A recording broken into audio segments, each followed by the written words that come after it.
Hoje temos Hermínio Sargentin, escritor, professor, poeta também, filósofo, né? E a gente vai tratar de assuntos relacionados à educação em sentido amplo.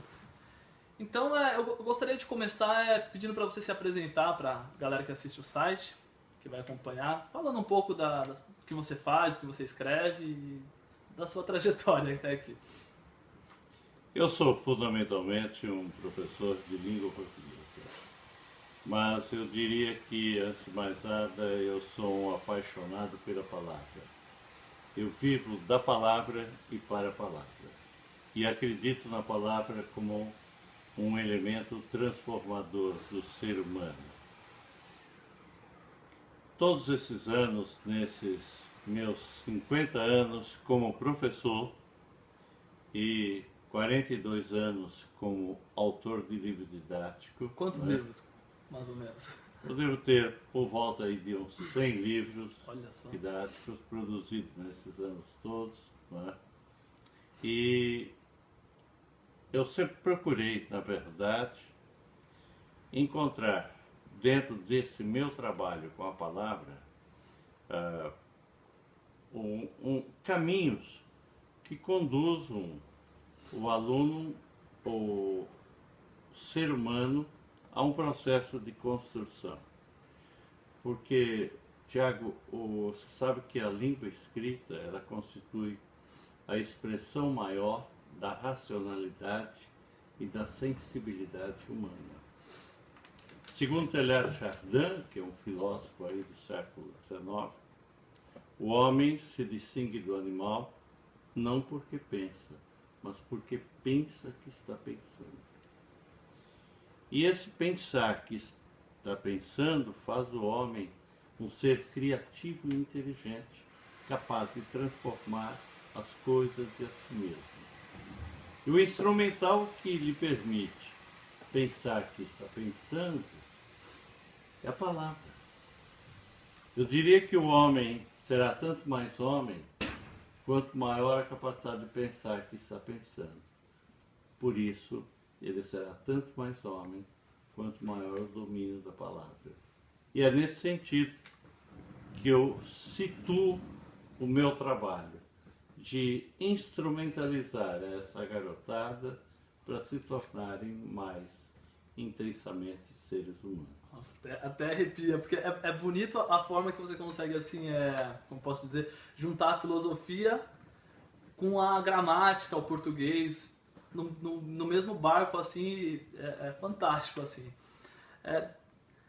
Dando início, então, a gente na administração, a gente costuma falar que eram divididos em duas eras. Na era da administração tradicional, que está voltada à administração industrial, da época da Revolução Industrial, linhas de produção em massa, e as formas de se administrar hoje, numa visão contemporânea, que assim, a gente pensa muito mais de forma orgânica, inovadora, criativa, dando espaço para uma maior liberdade e um maior diálogo entre funcionários e a cúpula da administração, a chefia.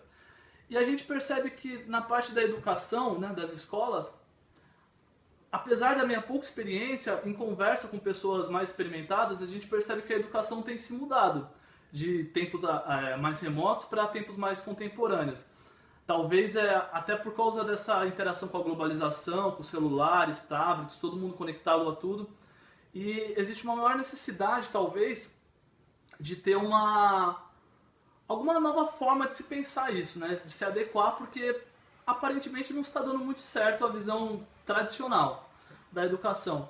Então, o que você tem a dizer para os nossos, né, leitores, ou melhor, para os nossos usuários do site, sobre isso? Como que você pensa a forma de educação, talvez, na escola? Por favor. Tiago, é um assunto extremamente interessante pensar sobre a escola, porque normalmente existe uma voz popular de que a escola não atende os alunos. Os alunos não gostam de estudar. Se nós pensarmos entre o que é o mundo de hoje e o que é a escola, e buscando nas origens a escola, Essa escola que existe hoje, da forma como ela existe, é, na história da humanidade, muito recente. Porque essa escola que está aí é uma escola que surgiu com a Revolução Industrial.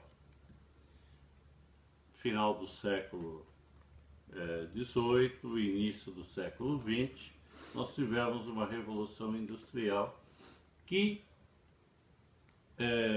mudou o mundo, certo? Como era a educação antes da Revolução Industrial?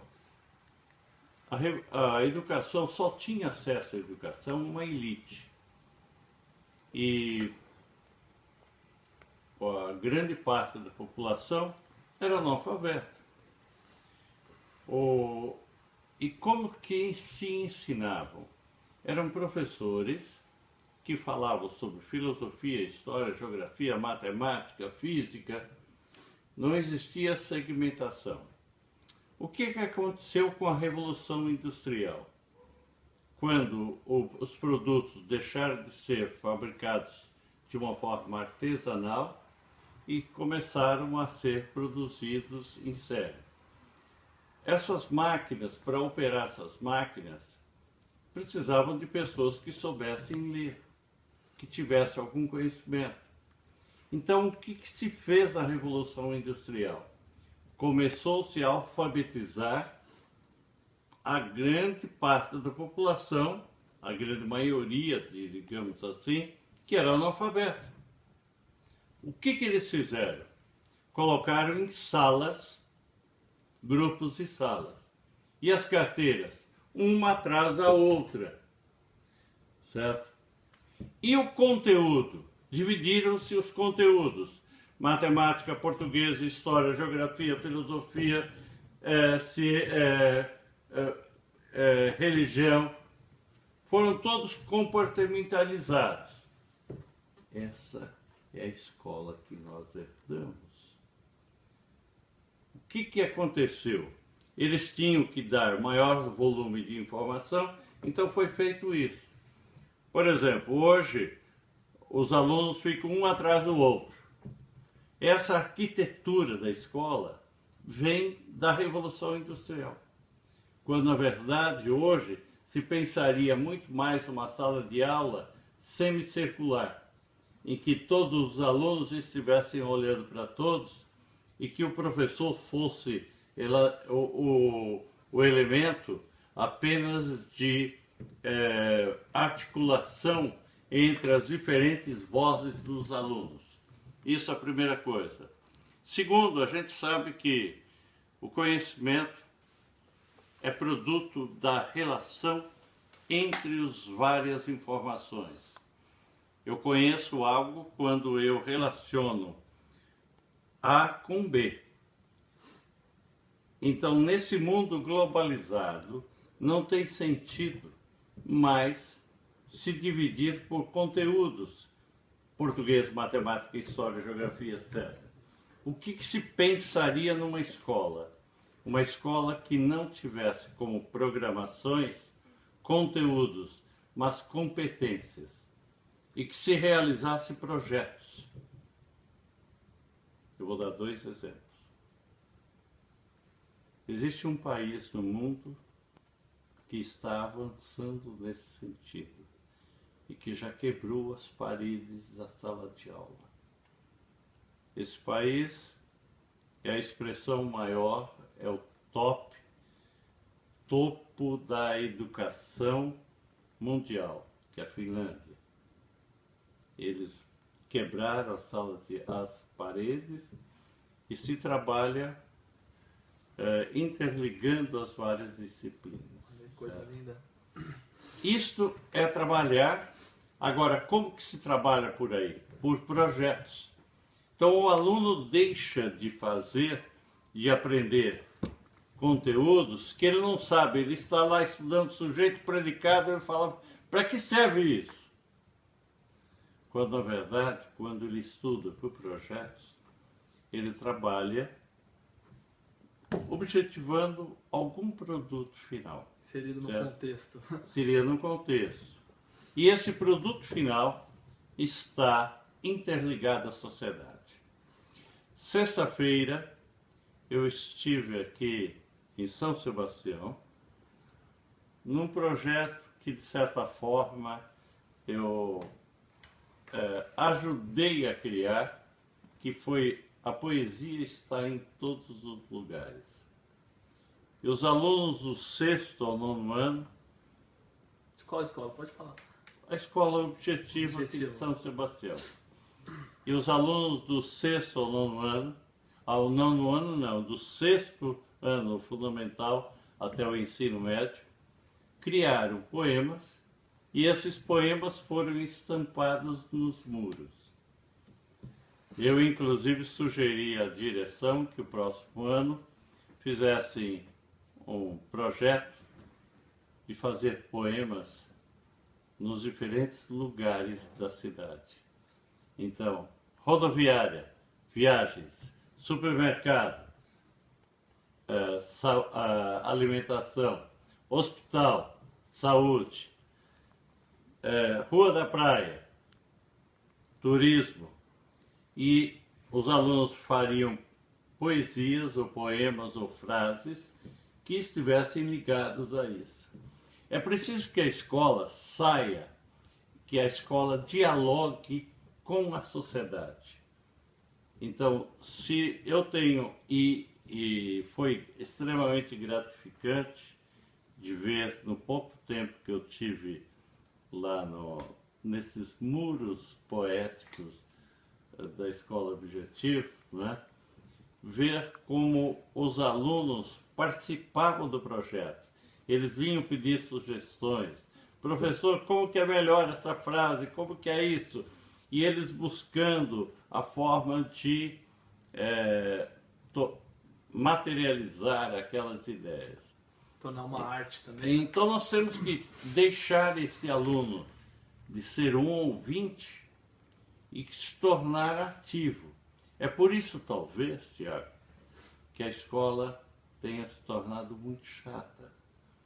Porque esse aluno não conseguiu. Ele vai à escola, ele se torna um depósito de informações e a cobrança é se ele conseguiu reter essas informações. Eu acho, desculpa me interromper, mas eu acho que esse é um ponto crucial, porque uma das salas que eu dou aula nessa semana, um terceiro colegial, não foi uma, nem 3, nem 4, foram 10 pessoas. Estavam falando exatamente isso, que não viam a hora de terminar o período escolar e que não queriam lembrar de forma alguma, porque falavam que choravam muitas vezes e que eram cobranças e cobranças. Então eu acho que às vezes, talvez para o professor ou para a coordenação ou para a direção, alguns assuntos pareçam muito fáceis, só que para o aluno não é, quando você junta diversas matérias, diversas obrigações. Então eu acho que esse ponto de tentar tirar um pouco da ideia punitiva, mais para uma ideia mais dialogal, uma ideia mais de parceria, talvez, não sei qual que é a palavra mais adequada, talvez seja muito interessante. E você estava falando do modelo de escola baseado mais na participação e no professor articulador, e esse pensamento é o pensamento que tem acontecido hoje na administração também. Como que eram as organizações antigamente de administração?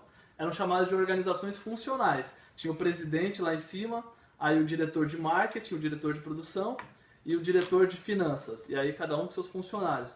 Aí hoje a gente tem uma organização que a gente chama de adocracia. O que seria a adocracia? Seria as empresas trabalhar com gestão de equipes. Então, em vez de você fazer um departamento de venda, um de marketing, um de produção, você faz uma equipe para trabalhar em algum projeto ou para trabalhar em algum segmento.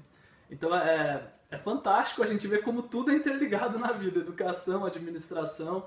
E queria que você falasse um pouco, continuasse falando um pouco, que eu te interrompi, dessa parte de... Será que a ideia de punitiva com o aluno é a ideia ideal? O que você acha disso, né? Você já estava falando, eu te interrompi. Sobre as formas de você avaliar o aluno. Talvez isso tenha a ver a maneira como se transmite e se cobra esse conhecimento. A partir do momento em que eu, como professor, me coloco como aquele do transmissor de informações e eu avalio se o aluno reteve essas informações, é claro que eu tenho uma postura avaliatória. E eu vou traduzir isso num segmento que faz parte dentro do trabalho com língua portuguesa, que eu tenho trabalhado e eu tenho focado, que é a produção textual. Tradicionalmente, o aluno o professor dá um tema de redação, o aluno escreve e entrega o professor lê, avalia e devolve para o aluno. Qual é a postura do professor nesse caso? É de um avaliador. E o professor se posiciona como avaliador, o aluno espera que o professor seja um avaliador, os pais esperam, sobretudo as mães, que o professor ou a professora corrijam o texto do aluno e a coordenação age dessa forma. Então, esse circuito de punição, de avaliação, é decorrente de uma postura em que se avalia o aluno, que o professor não se posicione como um avaliador, mas como um orientador, que oriente o aluno a se tornar um leitor crítico do próprio texto. Porque o aluno só aprende a escrever quando ele conseguir corrigir o próprio texto. Só que para isso ele tem que ter outras estratégias. Por exemplo, fazer não o professor ser o único leitor do texto do aluno. Eles podem fazer leituras em duplas. Um aluno corrige o texto do outro, ou em grupos, ou coletivamente. E tem também a leitura individual do professor. O que muda nisso? Muda que, vamos dizer, isso que você estava dando em outro segmento, quer dizer, o resultado, ou a conquista de algumas coisas, não tem um professor que assume a postura de eu sou a verdade, mas que ele dá só as bases para que o aluno encontre isso e possa aplicar no próprio texto.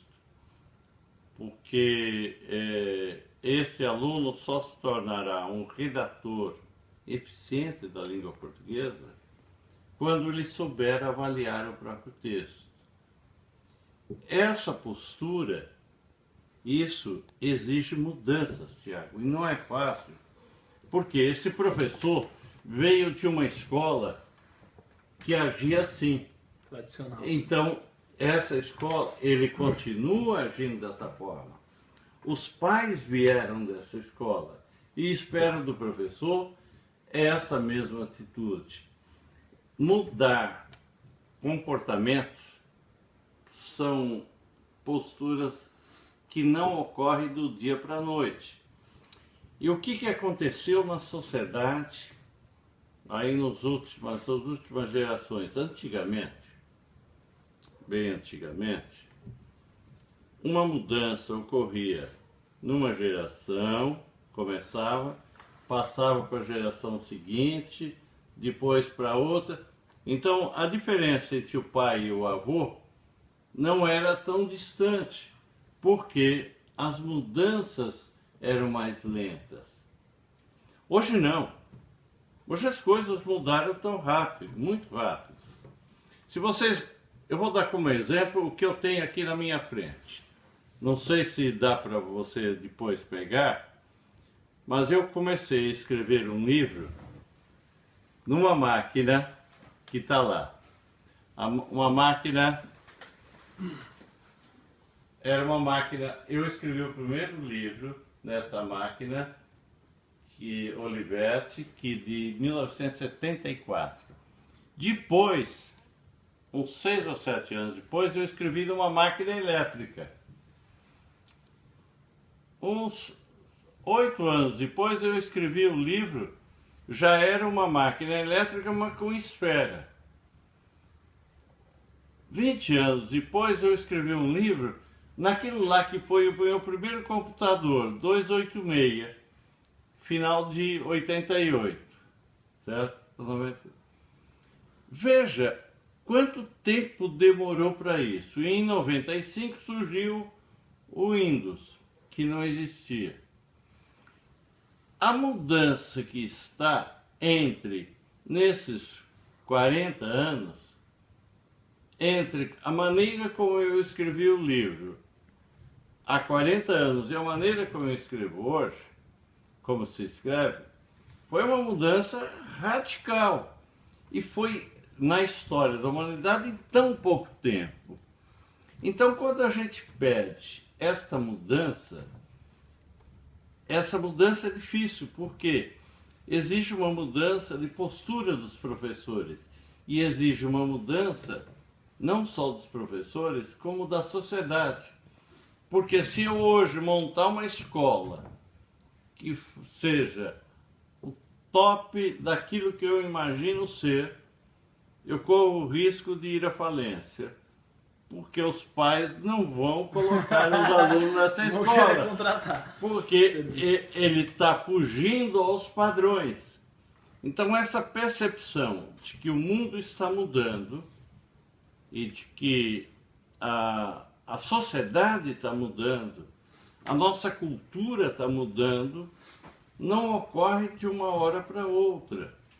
E talvez aí nós temos um aspecto extremamente conflitante nesse sentido. Eu acho que tem 1000 outros fatores. Você vê, se você pensar que dos gregos até os dias atuais, a única coisa que mudou foi o giz e o quadro negro. Porque o professor continua dando aula do mesmo jeito, certo? Falando, escrevendo na lousa. Então é a saliva que determina o conteúdo. Nós temos uma gama, uma tecnologia violenta, mas essa tecnologia não está incorporada porque exige o quê? Uma outra postura, uma outra... E nesse sentido, eu acho que é ter consciência disso e buscarmos gradativamente esses caminhos. Semana passada eu estive em São Paulo dando uma palestra para empresários do Rotary Club. Uma das coisas que falei com eles abordando esse assunto de escola é de que talvez eles, empresários, poderiam se aproximar das escolas e dizer às escolas o que eles gostariam que fosse feito. Que tipo de cidadão e, sobretudo, de profissional eles precisam na empresa, porque a escola não tem olho para a empresa. O professor conhece a empresa? Não. O professor conhece o que precisa, pelo menos como média. O professor ele acorda com o conteúdo da aula que ele vai dar e trabalha com aquele aluno e não está conectado a este mundo que está exigindo a formação de um outro cidadão e não é aquele cidadão, aquele aluno que ele está trabalhando. Esse me parece que é um grande conflito que nós estamos vivendo, porque assistimos a uma mudança rápida na sociedade e que a escola não conseguiu se dar conta de se adaptar a esta mudança desta visão de mundo que se tem. Será que a escola é uma visão contemporânea e muito perspicaz, eu tinha pensado nisso, mas principalmente com administração também, gestão e negócio tem tudo a ver, né? Porque você está preparando pessoas para viver no mundo, e no mundo tem negócios. Mas eu penso assim, né? Será que a escola não está muito focada, ou quase que exclusivamente, principalmente as particulares, para o vestibular? E aí, talvez tendo uma miopia com os outros assuntos, né? Olha, nós tivemos, eu acho que alguma evolução aí com o vestibular. Ele tornou-se o Enem, ele teve, eu acho que alguns avanços, porque está sinalizando uma integração de conteúdos, né, que é extremamente saudável e que isso teria que ocorrer aí no ensino médio. Evidentemente, esse foco no vestibular, isto vai ocorrer, e porque há uma seleção, né? Então isso daria para se fazer simultaneamente as duas coisas: preparar para essa seleção e ao mesmo tempo dar suporte para que haja essa formação. A sociedade. Eu não sei se você tem essa informação, mas eu vou perguntar. Você tem noção assim se em outros países, no restante do mundo, existe esse modelo parecido com o nosso de vestibular? Tem. Você tem, os Estados Unidos eles têm. Existem outros. O Enem, eu acho que o Enem ele está, na verdade, materializando outras formas que tem. Os vestibulares, eles podem ser meio com algumas diferenças, mas existe sim essa prova, tá, que ela é avaliada. O que muda é o ingresso, a universidade pode mudar em relação aos países, certo? Mas essa prova única que se faz em termos dos alunos, isso daí você tem em outros países da Europa e sobretudo nos Estados Unidos você tem Então alguma coisa. é meio que um padrão já. É meio que um padrão, certo? E assim, pra gente já meio que encerrando, né? Você tem alguma opinião formada? É meio, como eu posso dizer, divergente e reflexivo. Eu mesmo já mudei de opinião umas 3 vezes. Ora eu sou a favor, ora eu sou contra. Mas falando no ingresso mesmo, sobre as cotas para alunos de escola pública, né? Ter talvez uma facilidade no Enem. Porque eu falo isso porque talvez eu seja mais a favor do que contra. A favor no sentido de... Porque realmente eu acho que o ensino público ele é um pouco defasado. Já dei aula tanto na particular quanto na pública e a gente sente isso. Só que, por outro lado, acaba virando meio que um paradoxo, né? Porque você facilita continuar na mesma coisa. Continuar o ensino público defasado. Então, eu queria que você comentasse alguma coisa sobre isso pra gente ir tomando Pode conta. ser que a minha postura Ficar ela bom. não vá ao encontro, mas ela vai de encontro, né, com aquilo que normalmente se tem uma posição. Eu não sou favorável às cotas. Tá?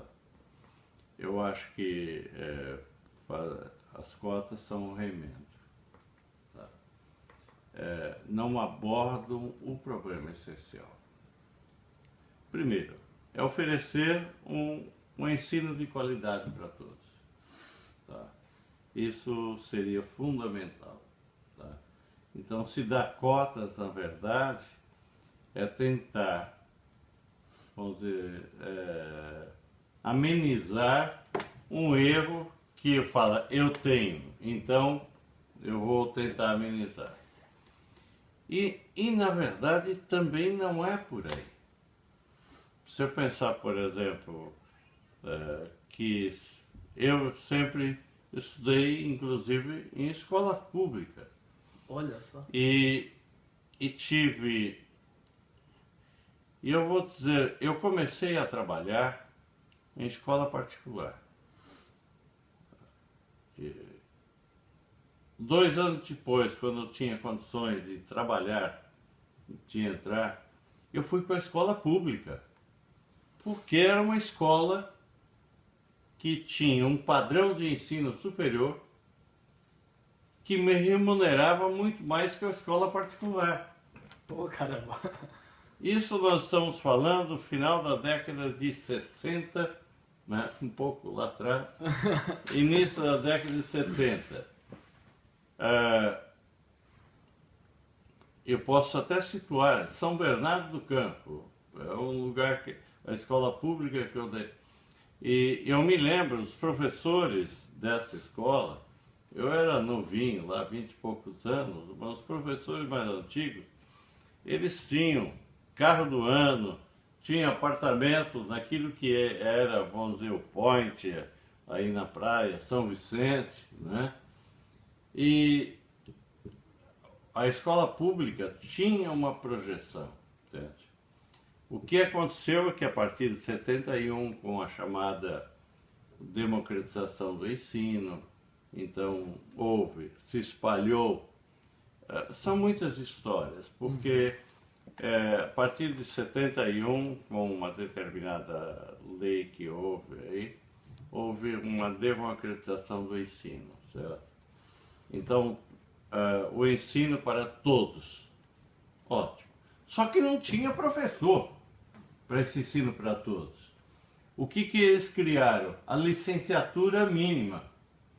Então você ia lá, fazia 2 anos de um curso e começava a dar aula. O que acabou acontecendo? Formaram-se muitos professores sem uma formação adequada para dar aula, certo? Perfeito. E esses professores se sujeitavam a qualquer salário. Foi aí que o salário foi caindo. Junto com o ensino. Se fala muito pouco desse período, eu ainda quero escrever algum texto em que eu amarre a esse período, mostrando que a defasagem do ensino no Brasil tem a ver muito com esse período em que a escola pública, que tinha um ar meio elitista, e que a partir, sem que houvesse um planejamento para a democratização, então se abriram escolas físicas, botou aluno lá dentro, e aí precisava de professor, então se formou licenciatura curta, não precisava fazer faculdade, só fazer um curso lá já podia dar aula. Tava fácil. Certo? E aí nós formamos o quê? Profissionais sem uma competência ou profissionais que tinham defasagens, não é? E que se sujeitavam a trabalhar com qualquer salário, certo? E aí essa expansão do ensino, isso ocorreu então depois, abriram-se as faculdades de uma forma desenfreada, né? Esse conjunto nós estamos sofrendo as consequências hoje de uma falta de planejamento escolar desse período, certo? Então, quando você bota as cotas aí, é uma tentativa falsa de tentar resolver um problema que está mais embaixo, que a raiz é essa. E a gente tem exemplos de pessoas que passaram que são mais individuais, né? A gente pode citar alguns exemplos, como você pode pensar, por exemplo, desde o aspecto racista, por exemplo, você pega o Barbosa, ou você pega o presidente dos Estados Unidos, certo? Que eles passaram por essas situações de vida uma situação humilde e conseguiram. E me parece que o foco, tanto assim que os Estados Unidos aboliram as cotas, certo? Aboliram nos Estados Unidos? Aboliram. Isso havia alguns estados que tinham, outros.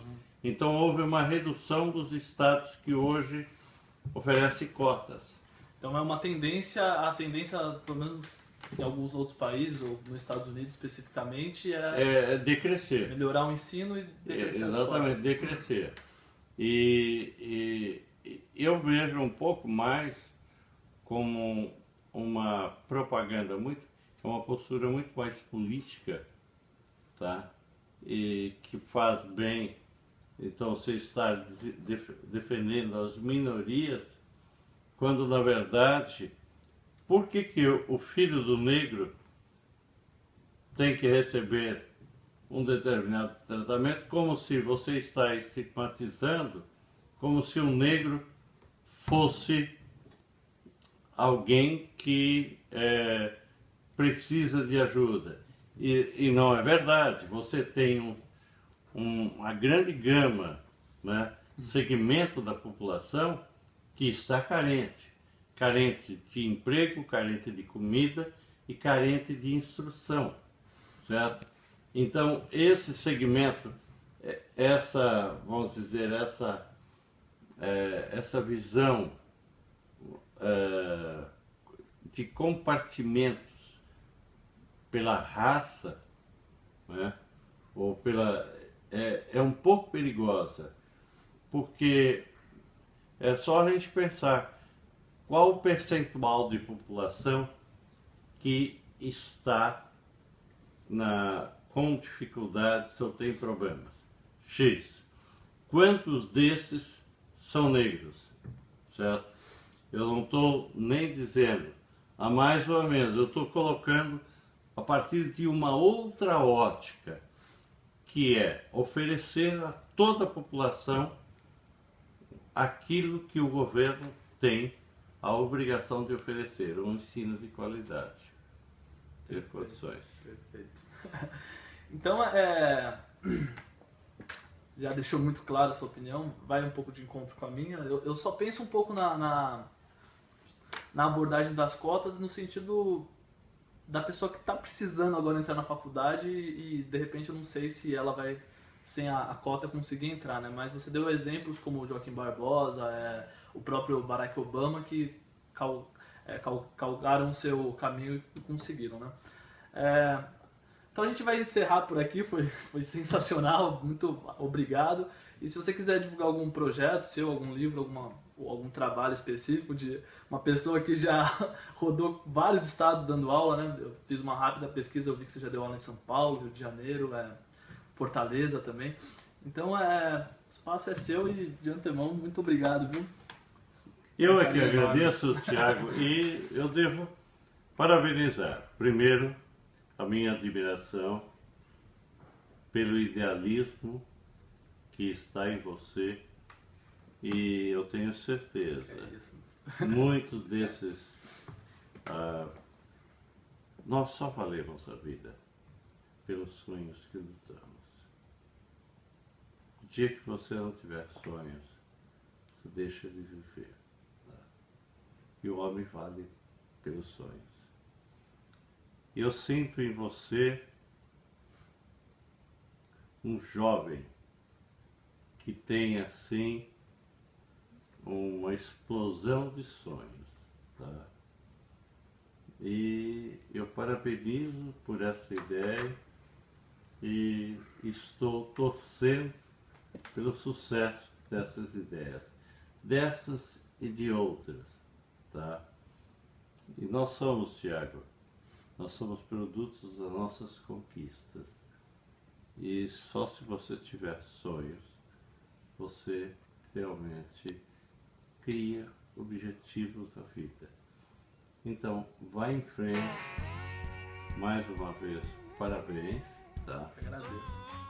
E eu saiba que você tem aqui, em mim, um admirador por esses sonhos que você está buscando, e estou torcendo por você. Emocionante demais. Muito obrigado de novo. Você sabe que mais do que um profissional, é um amigo que eu admiro demais e eu tô muito emocionado. Tô disfarçando aqui a fala. Muito obrigado, viu?